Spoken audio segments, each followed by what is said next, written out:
ഏത് ആരാ എഴുതിയെന്ന് അറിയില്ലെങ്കിൽ ദാവീദ് തന്നെ ആയിരിക്കാം എഴുതിയിരിക്കുന്നത്. പാടിയതാണ്. അവർ പാടിയത് അവരുടെ ഭാഷയില്ല, അവരെഴുതിയത് അവരുടെ ഭാഷയില്ല. പക്ഷേ ഇത് ലോകത്തിലെ അവരുടെ ആയുഷ്കാലത്തിൽ അവർ നമ്മളെപ്പോൾ സാധാരണ ആരായ അവർക്ക് 70-80 വയസ്സ് വരെ അല്ലെങ്കിൽ 100 വയസ്സ് വരെ ജീവിച്ചിരുന്നവർ. അവരുടെ നാഗൽ സാഹിബ് എന്ന് പറഞ്ഞ ഒരാൾ ജർമ്മനിയിൽ നിന്ന് ഇന്ത്യയിൽ സൂചിച്ചായിട്ട് വിലയ്ക്ക് വന്നു. ബാസൽ മിഷൻകാരോട് പ്രവർത്തിക്കാൻ വന്നു. അത് ബാസൽ മിഷൻകാരാണ് ജർമ്മനിയിൽ. അവർ അദ്ദേഹത്തെ വിട്ടു. അദ്ദേഹം അതിന് മുമ്പ് റിസൈൻ ചെയ്തു. എന്നിട്ട് വിശ്വാസത്താൽ കർത്താവിൻ്റെ വേല ചെയ്തു. ഞാൻ പിന്നെ സൂചിച്ചായിട്ട് വേല ചെയ്യാനേക്കാൾ ചെയ്തു.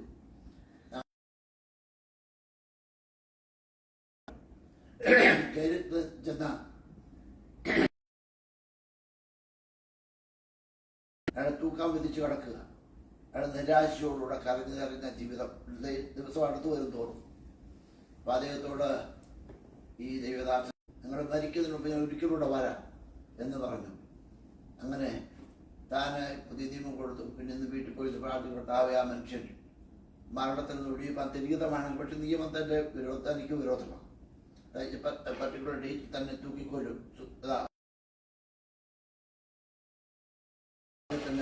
സമാധാനം കൊടുക്കണം.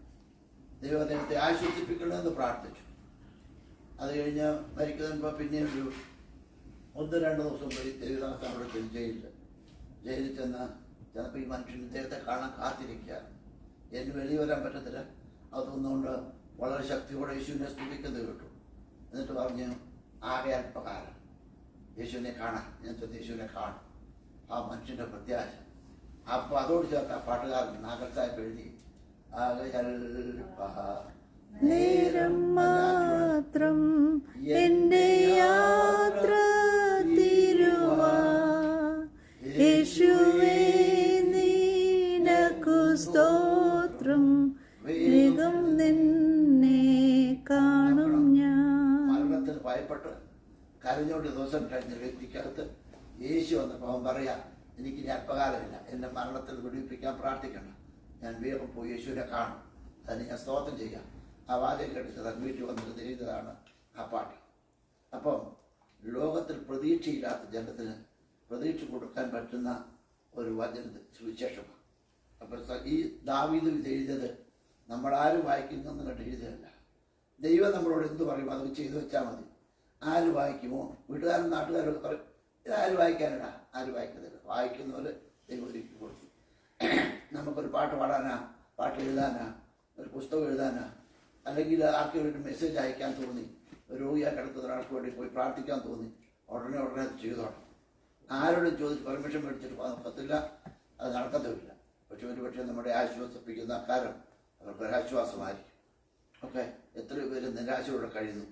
പിന്നെ ഞാൻ കേരളത്തിൽ കോട്ടയത്തിനടുത്ത് ഒരു അമ്മയും 2 പിള്ളേർ, 10-11 വയസ്സുള്ള 2 കുഞ്ഞുങ്ങൾ റെയിൽവേ ട്രാക്കിലിരുന്ന് രാവിലെ 5:30 ക്രിസ്ത്യാനിയ 5:30 രണ്ടും കൂടെ റെയിൽവേ ട്രാക്കിൽ 3 പേരോട് കെട്ടിപ്പിടിച്ചിരുന്നു. ട്രെയിനിൻ്റെ ഡ്രൈവർ ഓണടിച്ചു, നീട്ടി ഓണടിച്ചു. പക്ഷെ എന്തെത്താൻ പറ്റുന്നില്ലല്ലോ, അരഞ്ഞൊടിഞ്ഞു പോയി. എന്താ? നിരാശ.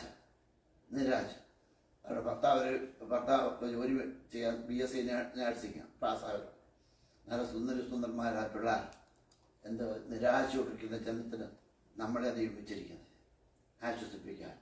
അപ്പോൾ നമ്മുടെയൊക്കെ ജീവിതത്തിൽ ദൈവം എത്ര കാര്യത്തില്ലേ, യഹോവയുടെ പ്രാർത്ഥനകളും യാചനകളും കേട്ടോ ഇല്ലയോ? കേട്ടു. നമ്മുടെ സാക്ഷ്യമാണ്. അപ്പോൾ ഈ യേശുവിനെ നമ്മൾ മറ്റുള്ളവർക്ക് പരിചയപ്പെടുത്തി കൊടുക്കണം. അവനെ ഞാൻ സ്നേഹിക്കുന്നുണ്ട്, എനിക്കൊരു സ്നേഹിക്കുന്നതിനെ അറിയാം, നിങ്ങളെ അദ്ദേഹം സഹായിക്കും. ഇതായാലും ഞങ്ങൾ കഴിഞ്ഞ ദീർഘനാളുകൾ മലബാറിൽ 6 വർഷം, പിന്നെ 50 വർഷം എൻ്റെ ജോലി ഇതായിരുന്നു. ബസ്സിലായാലും ട്രെയിനിലായാലും സ്കൂട്ടറിലായാലും പിന്നെ കപ്പലിലായാലും മറ്റേത് നടന്നായാലും ആരും ഒരാളെ കണ്ടാൽ ഞാൻ പറയാതിരിക്കത്തില്ല, ഞാൻ യേശുവിനെ സ്നേഹിക്കുന്നു. നമ്മളൊക്കെ യേശുവിനെ സ്നേഹിക്കുന്നവരാണ്.